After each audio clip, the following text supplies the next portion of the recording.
cómo te sentí viéndote hoy día al Sebastián Rosenthal del 97, 96? Yo daría lo que fuera por volver a jugar. Lo que sea. Lo pasé increíble, con momentos buenos, con momentos malos. Salí de acá, verano, calor. El 2 de enero me fui y llego frío, nieve, oscureciendo a las 3:30 de la tarde. Mi papá grababa los partidos en VHS y me los mandaba a los partidos de Chile de la clasificatoria para yo poder verlos allá, sin celulares, sin nada. Llegué a la casa el jueves en la noche y me senté al lado del teléfono esperando que mis papás llamaran en la noche. Llamaban una vez al día.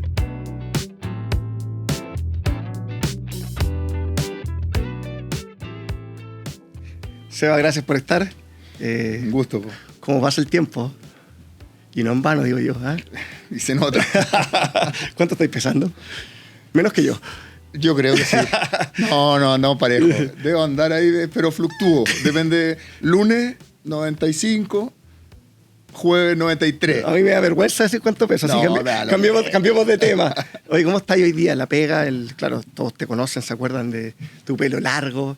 O sea, ya, el soltero más codiciado. Ya nadie me cacha, ya nadie me saluda, no, hay poca gente que me reconoce así pelado. Estoy bien, estoy hace ya 15 años trabajando en una oficina de representación en Vibra Fútbol, que es de Fernando Felicevich. Increíble, no puedo creer que hayan pasado 15 años ya. Empecé a trabajar en el 2012, ahora se cumplen 14 años. Claro, te retiraste en el 2008. Me retiré en el 2008, me puse a trabajar en DirecTV, que trabajé hasta el 2000. ¿Que me entrevistaste?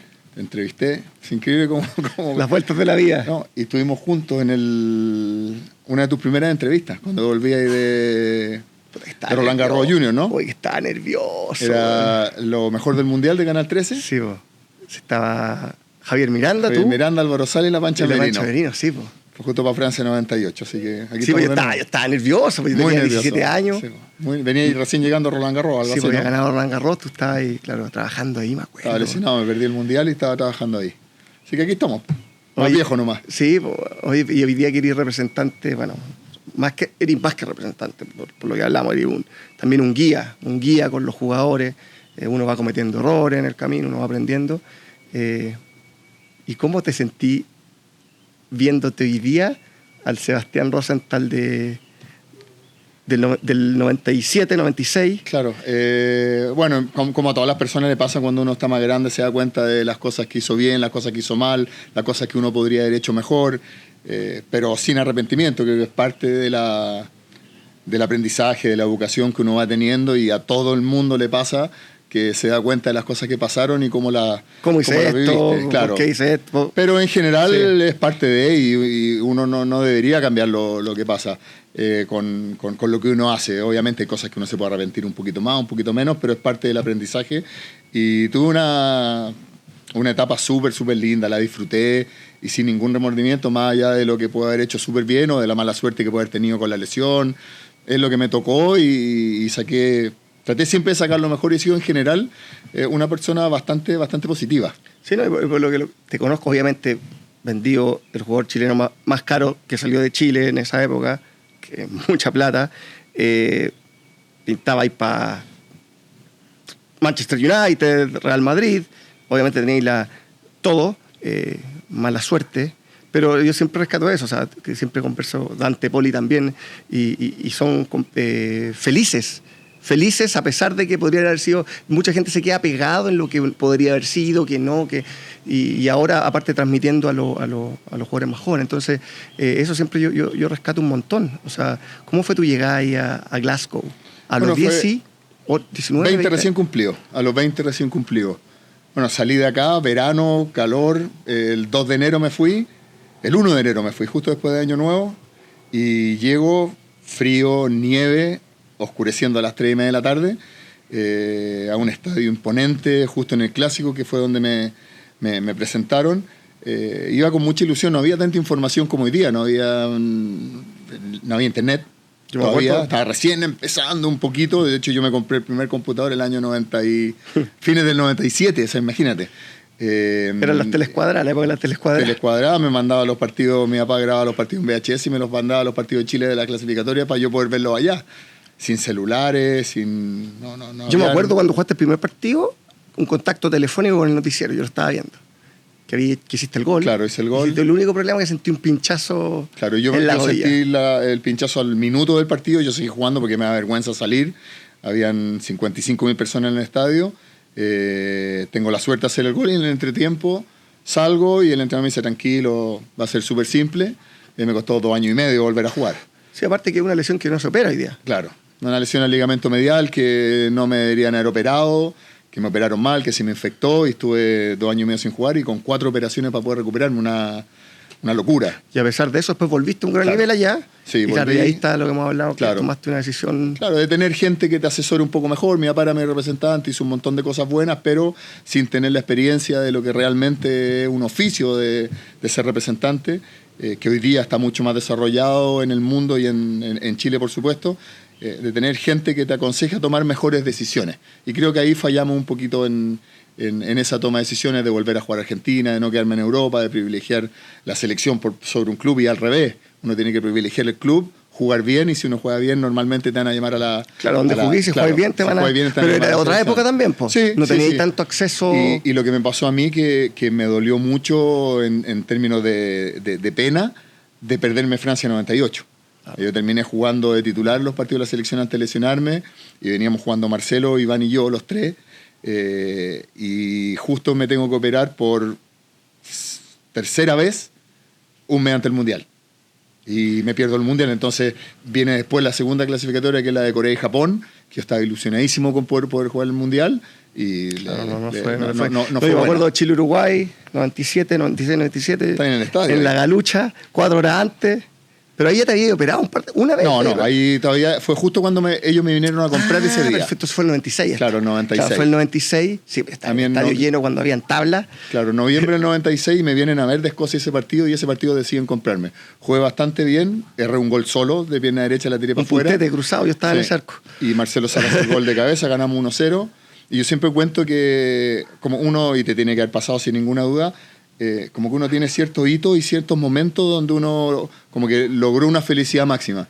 Y para mí, la salida a la cancha en Nacional ese día, se paran los equipos a cantar los himnos y escuchar el himno del Nacional, está top 3 de las cosas que me pasaron en mi carrera futbolística. Es una sensación súper difícil de explicar. Y después empieza el partido y es como que se apagara todo y no te das cuenta dónde estáis.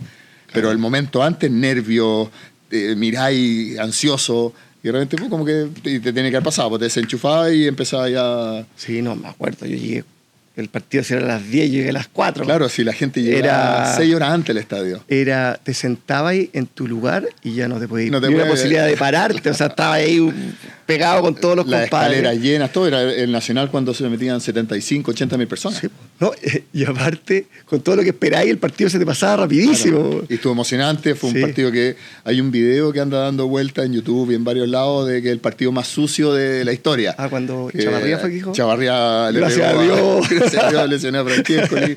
Hay una patada que le pega a Paolo Montero a Fernando Cornejo, que en paz descanse, que le pega una plancha en las costillas extraordinaria. Es bien entretenido ese video de YouTube que sacaron. Oye, ¿qué es lo más triste y más que te ha pasado? Digo, la otra vez veía una entrevista del pibe Valderrama, que una vez yo, para que sepan, me acerqué al pibe Valderrama tirando jineta, que era amigo de Sebastián Rosenthal. Me lo encontré. El pibe me quería mucho. Yo me he acercado a poca gente y dije, oh, no. Y esa cabellera, esa peluca la veo a 300 metros. No, dije, no, hola, Carlos, yo soy amigo de Sebastián, de Iván, tiré toda la... sí, igual algo me dijo, no, que me había operado yo y todo. Pero él contó cuando, claro, mataron a Escobar. A Escobar, después del Mundial, Claro. sí. A ti, claro, fue... Bueno, a nosotros nos pasaron lo de del Raimundo Mundo. Tupper, fue súper duro. Yo era chico y tenía una excelente relación, pero no era tan cercano como Rodrigo Gómez, el Piri Parragué, el Moto Romero, el Beto Acosta. Eran muy cercanos, el Chamuca también, por el tiempo que estuvieron juntos, pero fue una... Debe haber sido de lo peor en cuanto a sensación por todo lo que significaba el mundo para la Católica, porque nosotros la mayoría tampoco sabíamos mucho de la depresión que tenía y por lo bueno que era él, era realmente un amor. O sea, nunca estaba enojado, siempre predispuesto, pintoso, familia hermosa, esas cosas Bueno, para terribles pelota, que tiene, todo tenía todo. seleccionado, titular, esas cosas terribles que tiene la vida que cuesta entenderlas, pero que son. Y hay un montón de gente que que la sufre. Y fue un golpe súper duro para todos, para el plantel y para los más cercanos y para su familia. Claro, que una familia hermosa, encima con hermanos cariñosos, sus papás eran increíbles, iban siempre al estadio. Bueno, afortunadamente uno todavía ve a los hermanos y uno tiene excelente relación con ellos. Qué duro esa cuestión, o sea, claro, te marca. Y en el fondo, claro, y me acuerdo, lo habíamos hablado internamente también, pero claro, a ti también, el Beto Acosta con el Pipo te tenían de... No claro. Apadrinado. Apadrinado, el Suche, el Goma, que me mandaban a buscar galletas, café. Claro, y que dormía ahí en la misma Claro, casa. ellos llegaron el año 94, llega primero Pipo y después llega el Beto. Y la primera concentración que están ellos en San Carlos, en ese tiempo se concentraban en San Carlos, no en hotel. Y la primera pieza tenía 3 camas. Entonces yo era chico, tenía 17 años y me dijeron, pendejo, a la pieza con nosotros. Y estaba el Pipo en una cama, yo en el medio y el Beto en la otra. Y más allá de todo lo que me hueveaban y en general cómo me trataban, aprendí muchísimo y fueron... cuando uno encuentra líderes y ídolos que se comportan bien, porque hay muchos de los otros que te pueden llevar por un mal camino, por no tanto profesionalismo. Y conocí a tu ídolo en la parte humana claro. Y te dan 2 escalones más claro, para ti. y fueron muy buenos conmigo, en enseñanza, piensa que nosotros veníamos, cuando ellos llegan, había pasado lo de Japón, del Mundial Sub-17, 3 meses antes. Entonces nosotros éramos los Beatles, invitados al Festival de Viña, teleserie, nosotros no podíamos salir a la calle, eso era una locura, y ellos fueron un cable a tierra y es imposible que un cabro de 16, 17 años no pierda el rumbo con todas las cosas que nos pasaron. Y ellos a mí me agarraban y me tiraban para abajo y me hacían entrenar y a cuidarme y aprendí muchísimo, muchísimo. No solo ellos dos, que yo tuve la suerte en la pieza, pero Mario Lepe, el Piri Parragué, Sergio Vázquez, a nosotros nos ayudaron mucho, eran líderes muy, muy positivos. Cuando se trata de tus ahorros y futuro, tu AFP es clave. Por eso Cuprum es tu mejor jugada. Y la mía también. Una AFP con más de 40 años siendo sinónimo de excelencia y dignidad. Sin duda, hace la diferencia. Por confianza, respaldo y trayectoria, Cuprum, lejos la mejor AFP. Oye, y después vamos a tocar lo de la Sub-17, que tiene mucha historia sabrosa. Cuando te toca irte y volver, después jugaste, claro, tú eres de Colo-Colo de chico, después fuiste de la Católica. Claro. Claro, no pudiste volver a la Católica. ¿Era tu intención o no? Claro, yo quise volver a Católica el año 90 o sea, yo termino el primer semestre del 2000, perdón, el segundo semestre del 2000 en Argentina, que jugué en Independiente, que no me va bien, que Independiente estaba quebrado. Que no te pagaron. Que no me pagaron, que no jugué bien tampoco, jugué poco. Quiero volver a Chile y Católica no me quiere traer, todavía no sé por qué. Y tenía 2 alternativas, ir a Colo-Colo o a la U. Y Roberto Hernández, que era técnico de Colo-Colo, tuve una reunión con él y él me convenció de ir para allá. Yo tenía las 2 y Universidad de Chile hubiera sido igual de interesante también. Y estaba, bueno, en Colo-Colo, Coto Sierra, el Rambo, Héctor Tapia, Bartichotto, varias personas que yo tenía muy buena relación y era un equipo importante y tomé la decisión de ir y me perjudicó mucho en cuanto a la relación con Católica. Yo no me arrepiento de lo que significó haber estado en Colo-Colo, el problema que me trajo con Católica, pero no tengo ningún reproche ni nada contra la gente de Colo-Colo, todo lo contrario. Yo siempre fui súper respetuoso. Yo soy de la Católica y voy al estadio con mi hijo y yo me hice la Católica el día que me fui a probar.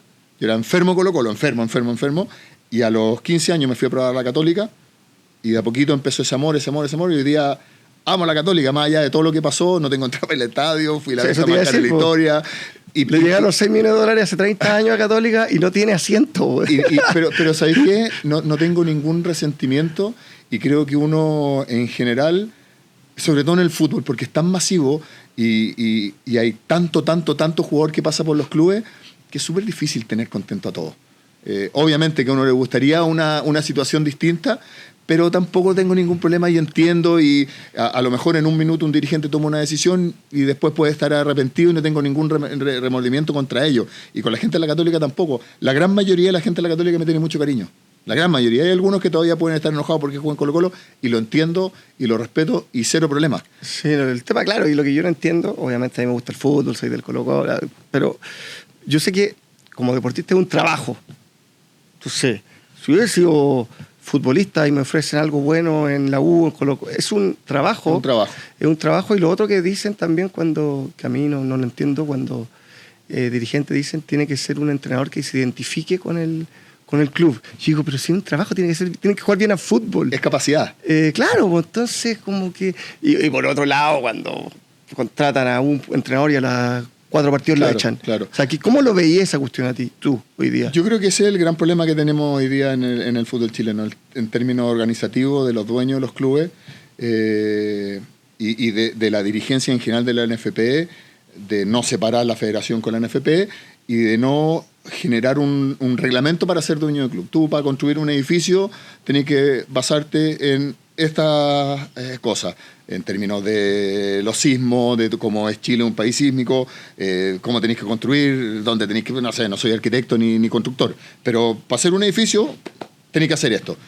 En Chile debería ser exactamente lo mismo. Para tener un club de fútbol tú tendrías que tener mínimo 6, 7 canchas para poder entrenar. Tendría que tener un gimnasio, camarines con cierta cantidad de duchas, desarrollar el fútbol joven, etcétera. Y eso no existe. Entonces hoy día, entre comillas, con la plata que recibe la televisión, los clubes, es súper fácil. Y en general, la mayoría lo hace muy mal y la mayoría pierde plata. Claro. Es deficitario. Divisiones inferiores es un negocio a largo plazo. Es la única forma de poder sobrevivir. Es la única forma de poder que un club genere y gane plata es vendiendo jugadores. Claro, el tema, claro, los equipos grandes tienen su hinchada. Claro, Colo-Colo no va a ser nunca, porque Colo-Colo es muy importante y normalmente tiene una política de Colo-Colo, históricamente, no es un club formador y que juegue con 8 jugadores, a diferencia de la Católica, que sin ninguna duda es el club ejemplo y modelo a seguir de cómo trabaja. Pero Colo-Colo tiene otra exigencia. Y si venden uno, buenísimo. Si venden 2, en el único momento que se dio fue justo post-quiebra, que salió Matías, que salió, bueno, Chupete, que lo trajeron, Arturo Vidal. Bravo. Un montón de... Y súper talentoso, y se les dio esa opción. Pero en general, por historia, Colo-Colo no es así. Y después está la U, que lo hace bastante bien también. Y tú, si fueras el presidente y está en ti hacer el cambio, ¿cuál sería lo más importante, aparte de cambiar la NFP con la...? Potenciar el fútbol joven es lo más importante. Exigir infraestructura. O sea, no sé, te encanta la música. Anda a tocar al concierto de AC/DC con 2 cuerdas menos la guitarra. No, claro. No se puede. O quítale un palito de la batería. El baterista tiene que tocar solamente. Es imposible. En Chile los clubes no tienen canchas para que entrenen los jugadores de fútbol joven. O entrenen en pastos sintéticos que son alfombras de casa. Entonces, todo eso atenta contra el desarrollo del fútbol. Y después nos quejamos que cuesta que nos vaya bien en las categorías menores, a nivel sub-20, sub-17. Si no tenéis cómo entrenar y no tenéis cómo mejorar a los cabros que no se alimentan, que no... Hay cabros que viajan 4 horas en bus para ir a entrenar. O sea, hay cabros que viven en Talca y juegan en O'Higgins, en Rancagua. Y van todos los días 2 horas para allá, 2 horas para allá. Concepción pasa lo mismo. Entonces, mientras no inviertan en el fútbol formativo va a ser muy difícil. Sí, no, claro. Y yo creo que no quieren. Y siempre, claro, se exige que la selección le vaya. Y claro, necesitamos, las selecciones son chilenos, claro. Traen a figuras de afuera que obviamente suben el nivel del campeonato, pero... Si tú vas para atrás en la historia del fútbol chileno, siempre pasa lo mismo. Chile produce generaciones top cada 10, 12 años más o menos. Entonces está Elías Figueroa, Caselli, toda esa época. Pasaron 10 años, el Maracaná, ¿verdad? Aparece la de Francia 98, Zamorano, Salas, Clarence Acuña, José Luis Sierra. Después de nuevo para allá, y viene Alexis Sánchez. Y no tengo ninguna duda que en 3, 4 años más, si Darío Osorio, Gonzalo Tapia, da lo mismo los nombres que sean, logran llegar a un nivel competitivo en Europa, vamos a tener una muy buena generación y vamos a volver a ir al Mundial. Y siempre ha pasado lo mismo. Y eso es porque nadie ha hecho un plan en largo plazo. Y lo que decías tú recién, los técnicos, ¿cuánto duran? 4 fechas. ¿Por qué voy a poner un cabro de 17 años si me van a echar a la 4ª fecha? Prefiero poner a alguien que me asegure que voy a poder sobrevivir 5, 7, 8, 10 partidos. ¿Y cuál es el consejo que más le daría a los jugadores? Porque claro, tú trabajáis más en Europa, llevando jugadores, claro, siempre asesoráis, decís mejor este equipo, va a ganar menos, pero te potenciáis más la carrera. ¿Cuál es el consejo que siempre le dais a los compadres? Cuesta mucho porque uno es muy chico cuando juega y es muy difícil darse cuenta y capaz que te haya pasado. Sí. Uno cree que no se acaba. Una de las cosas que más me preocupa en general es que no cuiden su plata. Porque son muy chicos. Ganen poco, medio o mucho. Uno a esa edad no tiene la capacidad para entender o visualizar que esto se acaba y realmente se acaba y después cuesta mucho reinventarse. No es fácil para un futbolista encontrar trabajo. Entrenador, representante, periodista, porque no tenéis tiempo para estudiar, no hay en la universidad. Yo digo en el buen sentido de la palabra, que no se malentienda, que es plata fácil. ¿Por qué plata fácil? Porque ganes 1 o ganes 20.000 millones, lo vas a hacer de la misma forma. Sí. Y es mucha plata porque en Chile. Te gusta tanto el fútbol. Sí. Okay, entonces, como que te llega nomás y no, como que pasáis la tarjeta y no sabéis qué. Y cuesta darse cuenta que uno tiene que guardar. Es una de las cosas que más... Ahora, varias personas experimentadas y con mucha experiencia, como Manuel Pellegrini, me dice siempre que él cree que no va a cambiar nunca el tema, que es muy difícil que cambie, porque uno no se da cuenta. Eso, y después que lo disfruten. El futbolista en general, me incluyo, todo lo que yo digo lo hablo por experiencia mía, no hablando del otro negativamente. El futbolista se queja constantemente de todo. Te pongo un ejemplo. Vas a jugar a La Serena, te devuelves en bus y reclamas que por qué te tienes que volver en bus. Si te vuelves en avión, te tienes que quedar 4 o 5 horas esperando para poder tomar ese avión. Te quejas de por qué nos tenemos que quedar esperando. Vas a la cancha y no hay ni una profesión más linda. No hay ni una profesión más linda en el mundo que ser futbolista. Pasto, entrenar en la mañana, tenías un montón de tiempo libre, la gente te quiere, tenías harta presión y hoy día con las redes sociales es duro. Pero es una profesión realmente hermosa y yo lo que más les pido es que lo traten de disfrutar y que lo pasen bien porque uno empieza a jugar fútbol, como dijiste tú recién. Porque le gusta, porque estáis jugando una pichanga. Claro, después yo lo veo más que al futbolista disfruta más porque hoy día tú juegas fútbol pichanga, yo no juego tenis, me preparo para hacer una exhibición. Pero la otra vez, por ejemplo, fui a ver un entrenamiento de un club que no tiene muy buenas condiciones, no lo voy a nombrar por respeto, y estaban afuera de un camarín, una camilla con el kinesiólogo. Toda la utilería en el pasto, los canastos, y estaban haciendo como el calentamiento o la preparación pre-entrenamiento ahí en un jardín. Y pasaban a una cancha chiquitita y después se tenían que ir a otra cancha. Las condiciones eran, te juro por Dios, que de amateur, de la liga que juego yo, amateur es muchísimo mejor. Yo miraba y estaba con un cabro y le decía, ¿tú sabés que daría mi vida por poder estar ahí? Lo que fuera. Y me da lo mismo el sueldo, o sea, el peor pagado. Si yo pudiera ser así y volver a tener 20 años, estaría ahí y no sabéis cómo lo disfrutaría. Y el pendejo me mira y decía, ¿qué le pasa? O sea, ¿Y no lo disfrutaste tanto en el momento? Sí, pero lo disfrutaría mucho más. Pero no voy a tener nunca esa cabeza. Po. Sí, no. Es la ley de la vida. Sí, uno se va quejando de que tanto viaje. Sí. Yo daría lo que fuera por volver a jugar. Lo que sea. Lo pasé increíble, con momentos buenos, con momentos malos, jugando a un gran nivel hasta los 20 años, después jugando pésimo en algunos momentos, pero en general lo pasé muy bien. Hoy vamos a ir a un corte para seguir hablando con el Seba. Vamos a hablar de asada, vaya, ¿no? También. En el tenis como en la vida, la dedicación se nota. Por eso el sabor y aroma de Nescafé Fina Selección se disfruta tanto como dar vuelta a un partido. Nescafé Fina Selección, crea tu mundo. Llegaste a los 15 años a la Católica, la otra vez un amigo en común, Esteban, contaba que como que llegaste a un entrenamiento y a los 10 segundos la paraste, gol. Y todos te miraron así como, ¿quién es este compadre? Llegué por el Kichi. Llegaste no jugaste del colegio, del estadio israelita, salí ¿no? del colegio a las 2 de la tarde. Afortunadamente, el profe de educación física del colegio, que era profe de fútbol del estadio israelita también, me vio en la esquina y me preguntó para dónde iba y le dije que me iba a probar la Católica. O sea, a lo mejor hubiera ido solo y no me hubieran dejado. Afortunadamente me acompañó él. Fuiste así, sin aviso, voy. Nada, voy a probarme un miércoles. El Kichi me dijo, ven a probarte. Y seguramente el Kichi le tiene que haber dicho a Héctor Pinto, que era el entrenador en ese minuto. ¿Eso qué año fue? ¿91? 92, mayo del 92. Ya, llegaste. Me probé, entrené miércoles, jueves. Mis papás estaban en Estados Unidos, mis papás no sabían que me fui a probar. Eran muy pesados conmigo con el tema del colegio, faltar y todo. Y el jueves me dicen que hay un partido amistoso el sábado.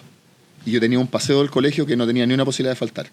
Y me acuerdo que sin celulares, sin nada. Llegué a la casa el jueves en la noche y me senté al lado del teléfono esperando que mis papás llamaran en la noche, llamaban una vez al día. Y le conté a mi papá que me habían invitado a jugar este partido amistoso y me dejó ir, jugué y el lunes me mandaron a inscribir. Eso fue el 16 de mayo Ya. ¿Y del año 92. ¿Sudamericano para el Mundial fue ese año? En enero del 93. Ya. Pero piensa que yo llego a probarme el 16 de mayo y debuté en primera el 16 de septiembre. En 4 meses yo jugaba en el colegio con mi amigo en la calle, en la cuadra con mi amigo. Gol gana todo eso, gol penal. Neta, patada, todo.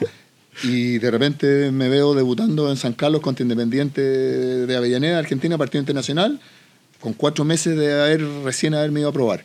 Y ahí fue una locura porque empezó a pasar todo. Me llamaron a sub-17. No, claro, es que a lo que voy, claro, debutaste, ok, pero 14 meses más tarde era ahí uno de los deportistas más conocidos, más famosos. Y se generó una locura muy grande porque Chile venía de lo del maracanazo.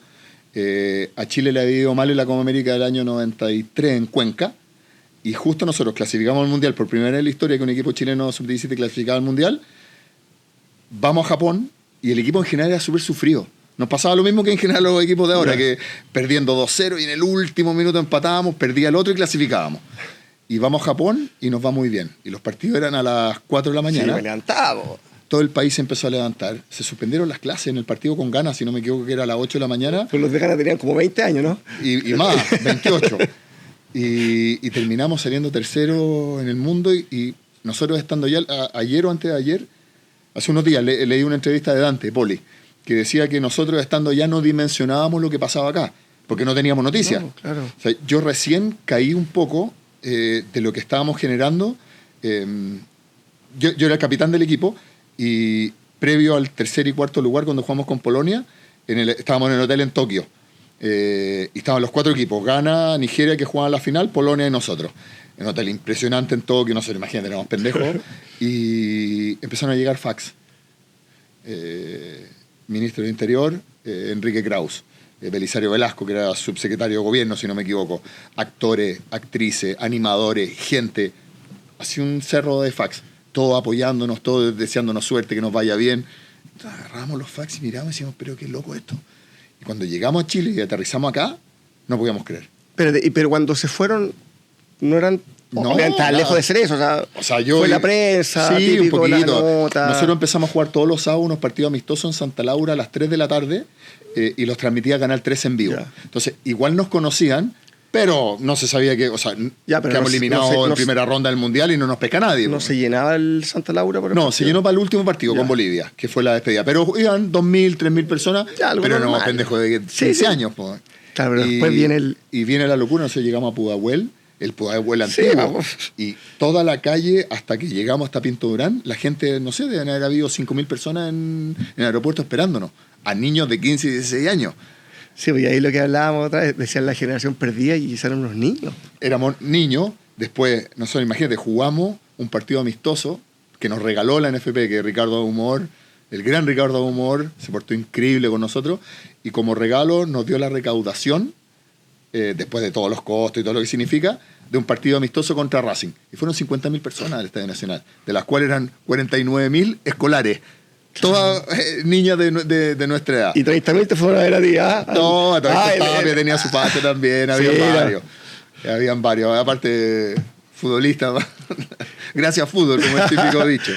Y fue una locura. No podíamos salir a la calle. No podíamos salir a la calle. Que meter al maletero. Yo llegaba a entrenar a los 16 años, güey. Llegaba a Pinturán, me bajaba una cuadra antes, me metía en la maleta del auto y entraba en la maleta del auto porque habían 2.000 niñas esperándonos en Pinturán. Fue una etapa loca, muy linda. Pero claro, y hay una fiesta. De partida piensa, menor de edad, te dejaban entrar igual. Te vendían trago. Era ahí Dios, el VIP, todas las niñas. El auto. Afortunadamente no, bueno, mi compadre chocó. Bueno, eso es para otro capítulo. Mi compadre Poli chocó sin carnet y todo lo que significó, pero fue una etapa fuerte. Ser jurado del Festival de Viña. ¿Se imaginan? A mí me llamaron, yo no podía y Pellegrini no me dejaba y me mataba. Pero me hubiera gustado ver esa experiencia. Hoy día yo miro para atrás, digo, compartir con Chayanne, con Lucero, con no me acuerdo quién era. Yo hacía nada más a Fran Lobos que a Chayanne. Claro, se daba vuelta y el enano hacía y saludaba a la Quinta Vergara, y la Quinta Vergara se caía Abajo fue una etapa muy linda. Y cuando muchos periodistas o mucha gente dice la generación perdida, si tú revisáis todas las selecciones del mundo a nivel sub-17, siempre llegan 2 o 3, no llegan más, por estadística mundial. Y la de nosotros, la mayoría hizo una buena carrera. Dante tuvo mala suerte de lesión, pero jugó a nivel profesional. Manuel Negra jugó en Europa. Héctor Tapia jugó en Europa. Manuel Negra estuvo en Francia en 98. Claro. Zamorano Sala no jugó ningún minuto. Está complicado. Después Fran Lobos tuvo lesión, yo tuve lesión. Alejandro Osorio jugó en Argentina, en Estudiantes de La Plata. Hizo una linda carrera en la Católica. Pato Galá fue goleador del mundo. Jugó en México. Se me escapa alguno. Nelson Garrido jugó en la selección. O sea, yo creo que fue una generación en general, para esa edad, bastante buena. Claro, es que... Y clasificamos al Mundial Sub-20 después, ¿eh? Los medios de comunicación ahí los veían después que tenían que hacer lo mismo en la adulta. Claro, y es imposible. Es imposible. Eso nunca va a pasar. Que una generación Sub-17 sea... en Italia jugó Totti, Buffon y Francesco Coco, los 3. Después no llegó ninguno más. Ronaldo, el único de Brasil. Ronaldo. Oye, ¿y alguna anécdota que tengáis ahí? Claro, de meterte a la maleta. Me acuerdo la otra vez estuve con Héctor en el programa de Fernando Vergara, y contaba que él andaba en micro, pues iba a micro al colegio, no podía, o sea, y no tenía otra forma de irse. Claro. No, si era... Porque claro, eran sumamente famosos, pero manejaban un presupuesto de un futbolista cadete, juvenil. Íbamos a inaugurar una tienda a Temuco y nos pagaban en ese tiempo, no sé, $1.000.000. Para inaugurar una tienda de estas grandes tiendas en la Plaza de Armas, salíamos, saludábamos, la colita, y nos íbamos. Y nos pagaban mucho, pasaje, hotel, era una locura. Y teníamos que andar en micro. No, era imposible manejar. No teníamos carnet, nada. No, lo pasamos bien, anécdotas hartas de carrete, de fiesta, de incluso tontera. Lo pasamos muy bien. Era un grupo súper unido para todo lo distinto que éramos. De distintas zonas, del sur, del norte, de Santiago, de Colo-Colo, de Católica. Habían poquitos de la U, estaba René Martínez. Principalmente la base era Católica Colo-Colo y después todo lo demás, y teníamos buena relación entre todos. Lo que yo siempre cuento, y cortito, nosotros clasificamos al Mundial por una decisión de Leonardo Vélez. Nosotros llegamos a Colombia, a Pereira, en Tuluá, y cuando llegamos al hotel, estaba el hotel y al lado el Colegio de Mujeres de Tuluá. Ya. Entramos al lobby, 250.000 niñas de nuestra edad, en Colombia, con falda, y el Pollo Vélez se volvió loco. No nos quedamos acá, nos quitaba las llaves de las piezas, nos tuvo 2 horas en el lobby del hotel, y nos fuimos a una hacienda en el medio de la nada. Hay unos videos en YouTube que el Pollo subió.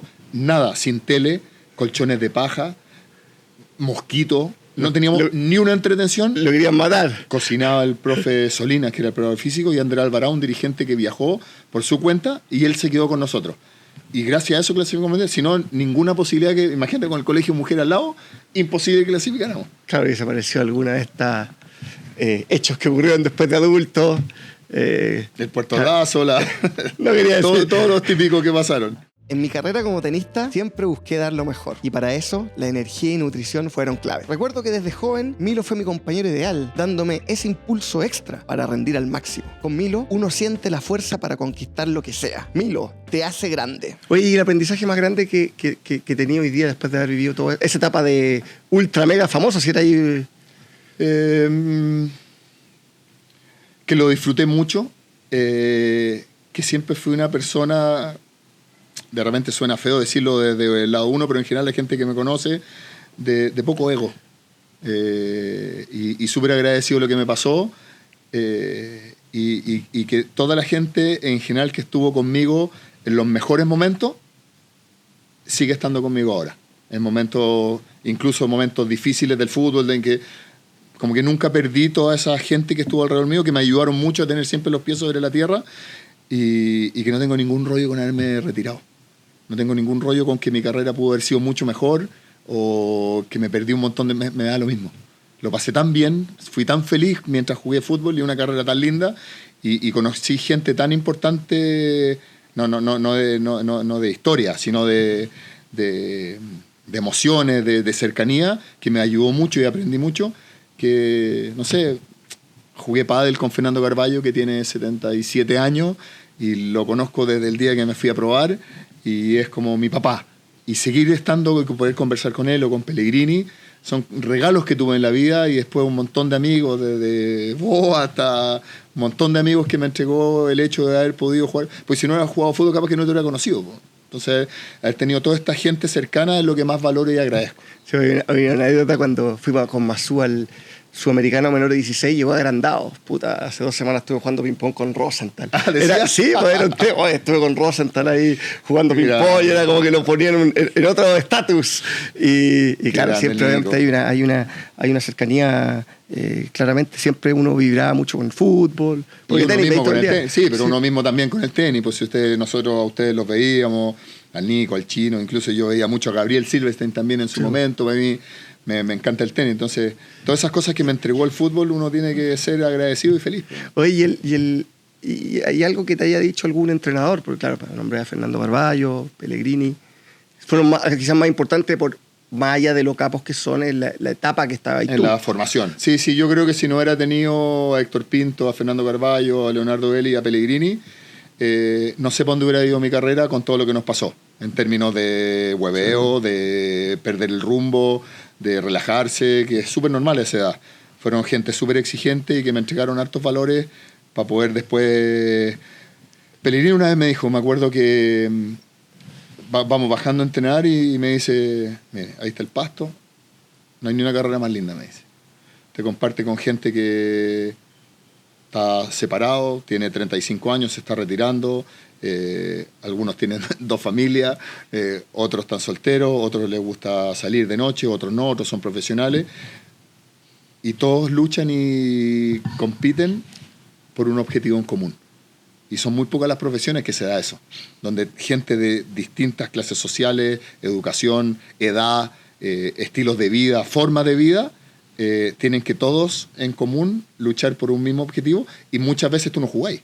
Porque en una empresa gigante también se da lo mismo, pero todos en algún minuto tienen su trabajo y después tienen su momento libre. En el fútbol hay 25 personas, de las cuales juegan 11, 7 van a la banca, y hay 7 que se quedan en la tribuna. ¿Y cómo explicáis que uno se entrena para jugar y que justo el viernes te digan, no, tú este fin de semana? Y lograr esa unión y esa fortaleza para poder trabajar en equipo, el fútbol te lo entrega mucho. Siempre y cuando tú tengas la capacidad para valorar, porque si no, si te enojas y estás disgusto, lo más probable es que te vaya mal. Y en algún minuto me pasó, que no lo entendía y me enojaba. Culpa del técnico, los lentecueros. Claro, el único es el perjudicado en uno. Se puso los lentecueros. Se puso los lentecueros que te lo entregan cuando salís del curso y le echáis siempre la culpa al entrenador, y la culpa es de uno. Y ser técnico, descartado para ti. Sí, siempre me gustó, pero creo que es muy demandante, es 24/7, y no existe la estabilidad que a mí me gusta en general, de poder tener un estilo de vida donde me gusta estar con la familia, me gusta compartir con los amigos y me encanta trabajar. Pero si te van a echar a la 4ª fecha para después irte a Antofagasta, para después irte a tal parte, no, para la familia no es... ¿El presidente de la NFP? Siempre lo dije, y fue como un sueño desde chico, porque me gusta mucho el fútbol, a mí me raya el fútbol, y creo que se puede hacer mucho mejor de lo que en general se hace. Cuesta porque es un puesto político, y hay cosas que a uno le cuesta transar. Con el tiempo quizás he pensado que puedo estar más cerca de la dirección deportiva o ser gerente general de fútbol de la NFP. Pero me encantaría, y es una de las cosas que sueño con hacerla y espero hacerla. Lamentablemente en este país cuesta mucho desvincularse del tema de la representación, porque es el único país en el mundo que se habla de los representantes. Tú vas a España, vas a Italia, vas a Holanda, vas a... Y no es tema, existen, son parte de, y como en todas las profesiones, hay buenos, hay malos, hay honestos y hay deshonestos, como los médicos, como los abogados, como los políticos, como en todas partes. Y yo considero que lo que más importa es cómo tú eres como persona, y en general la vida va poniendo a todo en su lugar, y la vida va marcando lo que tú vas haciendo y la imagen que tú vas teniendo con hechos. Y creo que lo podría llegar a hacer, no tengo ningún apuro, estoy feliz en el trabajo que tengo, y queda harto tiempo todavía, y me gustaría poder hacerlo cuando las cosas mejoren y cambien un poco. Oye, qué bueno que tocáis el tema del único país que se toca en la representación. Sí. Claro, no conozco a todos los jugadores que tienen, pero he tenido la suerte de conocer a varios, y claro, y hay una afinidad importante, o sea, están agradecidos de lo que... de más allá, porque hay representante y representante, y a mí no me queda ninguna duda porque sé y hemos hablado muchas veces que tú veis lo mejor para la carrera de cada jugador. A mí, bueno, yo estoy súper afuera en general porque casi no doy entrevistas, como que no aparezco en toda esta bulla de representante, porque más encima mi trabajo en la oficina es un poquito distinto también, porque estoy más enfocado un poquito a fútbol y no tengo relación con el medio chileno y no doy entrevistas. Pero a mí me duele mucho lo que le ha pasado a Fernando Felicevich, que es el dueño de la empresa donde trabajo. Me duele porque lo conozco de partida, y más allá de lo que yo puedo opinar, porque también puede sonar como que trabajo con él y me conviene opinar bien o mal, que nunca lo haría, y además que lo conozco antes de trabajar con él. Hice un montón de cosas que la gente no sabe, pero yo creo que la mejor demostración es que prácticamente nunca un jugador ha dejado de trabajar con Fernando, y es súper normal. Sí. Las relaciones se desgastan, el tiempo, pero uno ve y chuta, la carrera de Alexis partió a los 16 años con Fernando y sigue estando con él. Y Arturo Vidal partió chiquitito y sigue estando con él. Y hay una relación más allá de lo laboral, digamos. De verdad a mí me duele porque lo conozco, pero más allá de eso, yo creo que él ha sido súper importante en lo bien que le fue al fútbol chileno en un momento. No es casualidad. Las elecciones de los clubes donde estos chicos fueron, que incluso fueron un poquito antes también de donde, cuando yo todavía no, cuando recién empecé a trabajar con él. Yo creo que el hecho, no sé, en la final de la Copa América, si no me equivoco, había 9 titulares en la selección que los representaba la oficina. Yo creo que eso es un mérito, no es una cosa mala o monopolio, o si él hace bien las cosas, y hay un montón de representantes que también hacen bien las cosas, y hay otros que también las hacen súper mal. Pero a mí me da mucha lástima porque yo creo todo lo contrario. Yo creo que él ha sido súper importante para lo que logró el fútbol chileno, y no es casualidad porque los llaman porque Felicevich, o sea, Bielsa, Borghi, Sampaoli, Pizzi, Rueda, se me va a escapar alguno, Berizzo, Gareca, Córdoba, 8 técnicos, siempre llaman a los mismos. 12, 13, 14, 15 jugadores que lo representamos nosotros. Y yo creo que en general él lo hace muy bien. Muy, muy bien. Sí, pero aparte que va más allá de la relación. Claro, tiene muchos jugadores, quizás no con todo, pero con un Alexis que está desde muy chico. Bueno, pero con todo en general, Fer. Porque hay un montón de chicos que uno se fija en Alexis y en Arturo, pero hay algunos cabros que empezaron a jugar a los 18 años, que apuntaban a crack, y no terminan siendo crack y tienen una linda carrera y van a Unión, a Puerto Montt y siguen trabajando con nosotros teniendo 35 años. Y la oficina los sigue acompañando y los sigue oyendo y no se sabe. Claro, es que hay un punto ahí, claro. Fer no da entrevista, tú no das entrevista. Claro. Quizás puede ser que esté mal, no lo sé. Ahora, a la larga, el perfil y lo que ha logrado con una empresa súper exitosa y que nos respetan mucho en Europa. O sea, yo voy a Europa y me abren las puertas en todos lados. Yo me imagino, de repente, imagínate, yo voy a San Carlos Apoquindo, me bajo con el Tati en su auto, entro, me siento en el palco al lado de él, queman en San Carlos. Que como, que se sienta. Y yo me toca mucho estar afuera y voy al PSV Eindhoven y me pasa a buscar el director deportivo al hotel, me lleva al estadio, me siento en el palco con él, tengo reuniones con los entrenadores, veo los entrenamientos, porque ese es el trabajo de los representantes. Porque uno a la larga ayuda. O sea, la cantidad de jugadores que la oficina le ha vendido a los clubes en Chile y le ha generado plata es por algo. Por eso la oficina tiene muy buena relación con los clubes. Claro, y no es tema que... Y yo quiero que les vaya bien a los otros representantes, a Pablo Leclerc con Jovino, que le vaya bien a IM, que le vaya bien a Sergio Morales, a todos los que trabajan, que les vaya bien porque eso potencia el fútbol. Y no creo que sean malas personas. Sí, pero claro, siempre en nuestro país al más exitoso, claro, por algo es. Claro. Pero claro, creo que es súper importante que tú lo cuesta, porque cuentes. Al final, pero es difícil, porque al final yo trabajo en la oficina, tengo una relación de amistad de antes con Fernando durante mucho tiempo que no trabajé con él, y todo esto siempre se presta para, lamentablemente hoy día lo que vende es tratar de una cuñita o decir lo que dijo, y al final cuesta, y por eso estoy un poquito alejado de todo. Me da lata hablar. Pero cuando lo hablo no tengo ningún problema porque sé cómo son las cosas y no tengo ningún problema en decir lo que creo y opino de cómo trabaja él y cómo es como persona, independiente que trabaje con él o no. Oye, ¿cómo se ve cómo te veis en 10 años más? Presidente de la NFP. Pelado ya no, ya porque ya Guatón, estoy pelado, guatón, espero Ahora, estamos parecidos. todos pensaban que cuando yo me retiré iba a ser muchísimo más guatón y estoy bastante digno.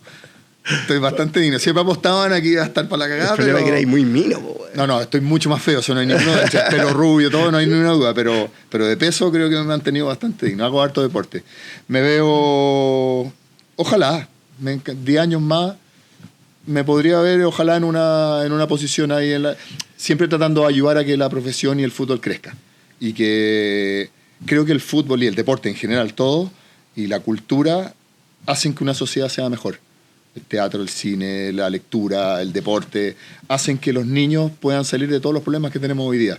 Y si logramos potenciar, yo desde mi lado el fútbol, tú desde tu lado el tenis, y ayudar a que los niños tengan una vida un poquito mejor, no puede ser que se haga tan poco deporte en este país. No puede ser. Sí, súper poco valorado en el fondo. Se repite como lo que... Y tan bien, hace tan bien en todo sentido, ni siquiera profesional, si eso es exactamente lo mismo, un porcentaje muy chico llega...